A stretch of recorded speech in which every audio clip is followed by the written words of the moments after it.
এঁকেছে, তো সেটা দেখানোর জন্য আজকে ভিডিওটা করেছি। তো দেখো, এই যে একটা ছবি এঁকেছে,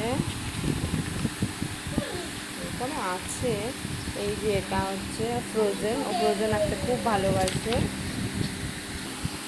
এটা তো দেখেছো, আগেও দিয়েছিলাম ছবিটা, হয়তো ফেসবুকে না ইউটিউবে মনে নেই, দিয়েছি তবে।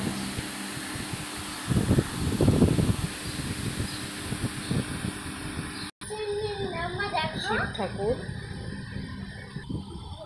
এই ছবিটা এখনো সম্পূর্ণ হয়নি করা, ওর জল পড়ে এঁকেছে। এটা দুর্গা মা এঁকেছে, নিচে অসুর, মাথা মুন্ডু নিয়েছে হাতে, দেখো কত কিছু এঁকেছে, হাতে ত্রিশূল আছে, অনেক কিছু আছে। এই একটা, এটা ওর জলপরীর ছবি, ও খুব ভালোবাসে জলপরী আঁকতে। এটাও পরিমা এঁকেছে, এখনো পুরোটা কমপ্লিট হয়নি, রং করা বাকি আছে। এই আর কি, সারাক্ষণ ছবিই আঁকে।